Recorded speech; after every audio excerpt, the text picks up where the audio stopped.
안녕하세요. 말씀을 품고 말씀을 살아내는 바이블 1189 234번째 날, 오늘은 사사기 17장입니다. 어제까지 우리는 삼손이라는 걸출한 사사의 이야기를 끝으로 이스라엘을 구원했던 12명 사사들의 기록을 모두 살펴봤는데요. 오늘 17장부터는 분위기가 완전히 바뀝니다. 더 이상 전쟁터의 영웅은 등장하지 않고 에브라임 산지에 사는 미가라는 한 평범한 가정의 이야기가 등장하는데요. 여기서 우리가 놓치지 말아야 할 사실이 하나 있습니다. 저는 이 사사기 17장 이후가 성경 66권 중에서 제일 읽어가기 힘든 부분이거든요.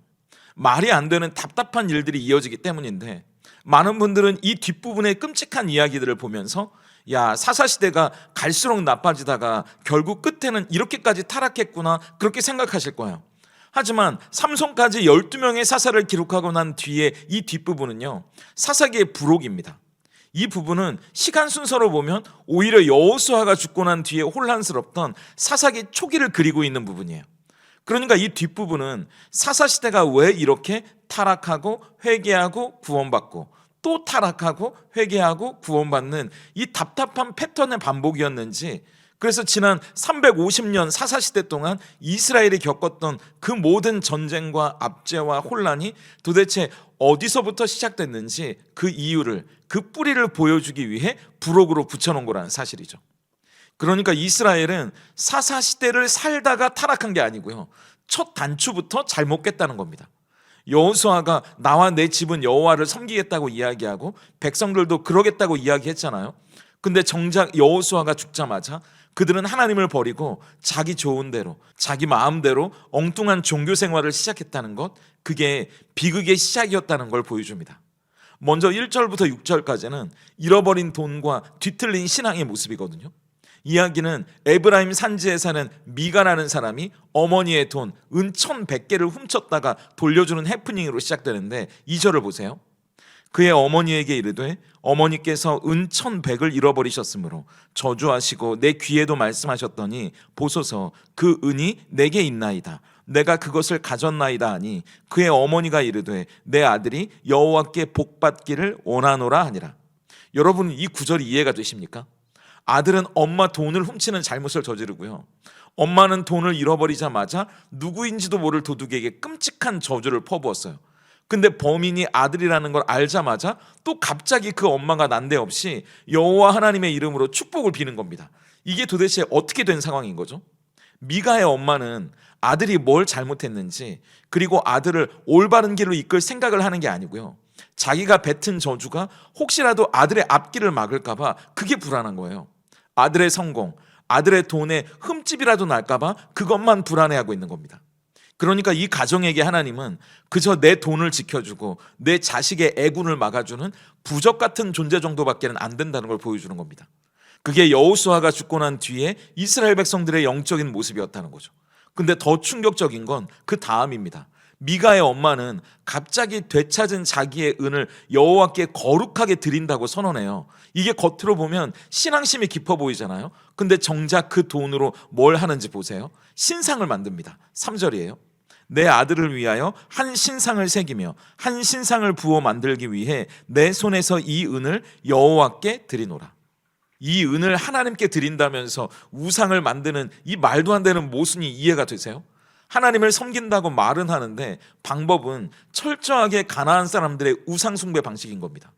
내 아들이 잘 되고 내 재산이 불어날 수만 있다면 그 대상이 하나님이든 우상이든 혹은 두 가지를 섞어 놓은 거든 상관없는 거예요. 그래서 다시 3절을 보세요. 그 우상은 누구를 위한 우상이죠? 내 아들을 위하여예요. 하나님을 위하여가 아닙니다. 모든 우상은 결국 자기를 위해 만드는 겁니다. 엄마가 이러니까 아들 미가도 한술 더 떠서 아예 자기 집에 신당, 개인 성전까지 차려놓게 되는데, 5절을 보세요. 그 사람 미가에게 신당이 있으므로 그가 에봇과 드라빔을 만들고 한 아들을 세워 그의 제사장으로 삼았더라. 이 당시에는 하나님께 제사를 드리려면 실로에 있는 성막으로 가야 합니다. 근데 그게 굳이 귀찮고 번거로운 거예요. 그러니까 교회까지 가는 게 귀찮고 불편하니까 힘드니까 그냥 자기 집 거실에다가 미가 전용 교회를 차린 겁니다. 오해하지 마세요. 가정 예배를 드리고 있는 게 아니에요. 구색을 갖춘답시고 제사장의 거룩한 옷인 에봇도 걸어놓고 동시에 점칠 때 쓰는 우상인 드라빔도 갖다 놓는 핵에 망측한 신당을 만들었다는 겁니다. 성경과 부적을 한 상에 올려놨다는 거예요. 그게 끝이 아닙니다. 제사장은 레위지파 아론의 자손만 될 수 있다는 율법을 무시하고 멋대로 자기 아들 중 하나를 제사장으로 임명하는 거예요. 이유는 하나입니다. 자기가 자기 인생의 왕이니까요. 그래서 6절은 이 말도 안 되는 시대를 이렇게 진단하는 거죠. 그때에는 이스라엘의 왕이 없으므로 사람마다 자기 소견에 옳은 대로 행하였더라. 하나님을 왕으로 모시지 않으니까 내가 기준이 되는 겁니다. 내 마음대로, 내 편의대로, 내 만족을 위해 신앙생활하는 거예요. 그렇게 되면 그 삶은 우리가 본대로 자기 본인은 자기 마음껏 편할지 모르겠지만 사실은 뒤죽박죽 먹을 수도 없는 잡탕밥이 돼버리고 마는 겁니다. 이어지는 7절부터 13절까지는 떠돌이 레위인과 미가의 거래인데요. 이런 미가의 동네에 유다 땅 베들레헴에 살던 한 레위 청년이 머물게 됩니다. 이것도 사실은 여호수아가 죽고 난 뒤에 백성들의 신앙이 어땠는지를 보여주는 장면이에요. 원래 레위인은 하나님이 정해주신 성읍에 흩어져 살게 돼 있잖아요. 그 지역의 백성들에게 율법을 가르치면서 제사를 도우면서 사는 건데 생활은 어떻게 했었죠?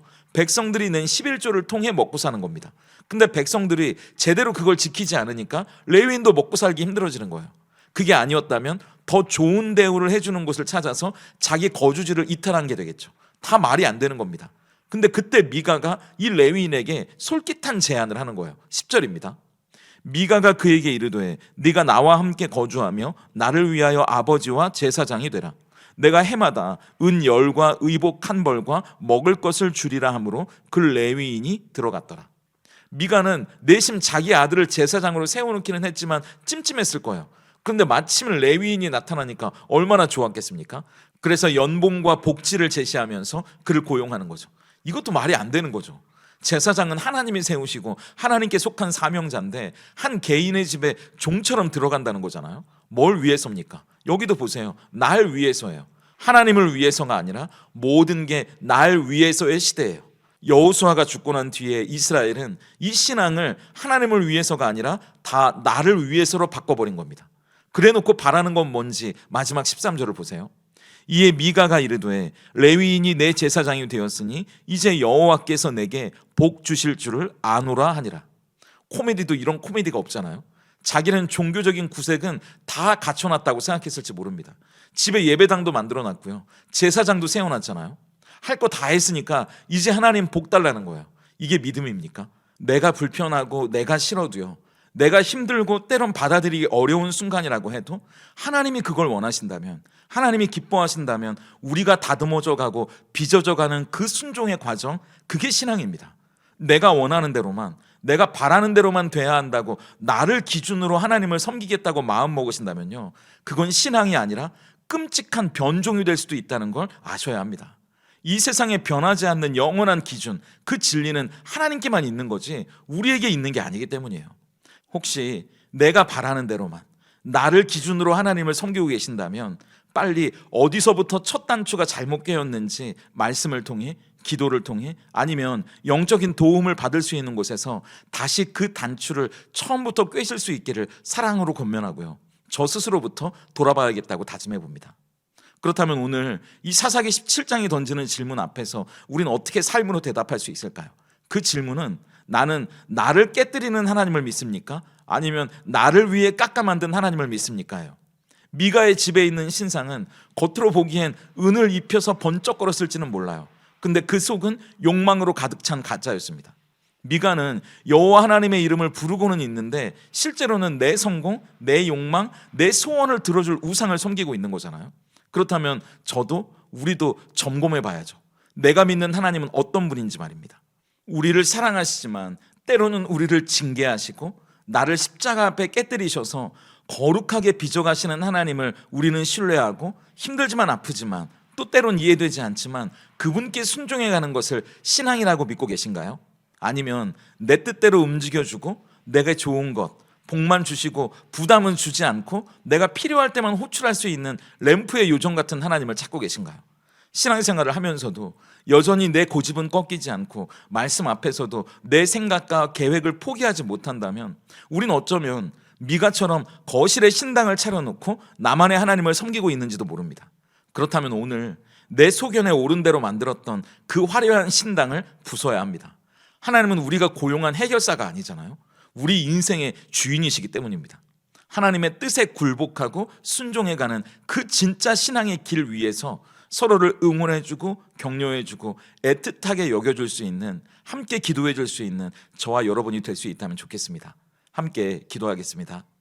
왕이신 하나님, 하나님을 내 삶의 주인으로 모시기보다 내가 왕이 되어 내 소견에 옳은 대로 신앙생활했던 우리의 교만을 회개합니다.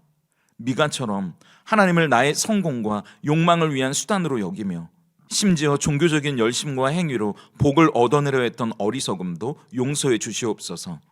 하나님 앞에서 깨지고 부서지며 하나님이 만들어 가시려는 아름다운 그릇으로 빚어가기보다 절대 깨뜨릴 수 없어 붙들고 있는 욕망의 항아리에 하나님을 담으려 했던 부끄러운 모습도 깨닫게 하시옵소서.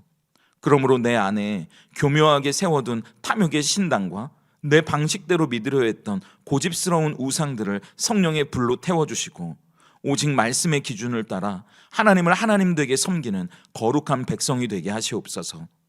감정적으로만 슬퍼하고 마음으로만 반성하는 것이 아니라 이제 우리 안에 진정한 순종이 회복되게 하셔서 내 고집, 내 자아, 내 욕망, 내 판단을 하나님의 기준, 복음에 맞추어 과연 옳은 것이 무엇인지를 분별하고 판단하고 행동하게 하시옵소서. 그리하여 내 삶이, 우리 가정이, 우리 교회가 주인 되신 하나님의 뜻대로 세워지고 자라가게 하시옵소서. 예수님의 이름으로 기도드립니다. 아멘.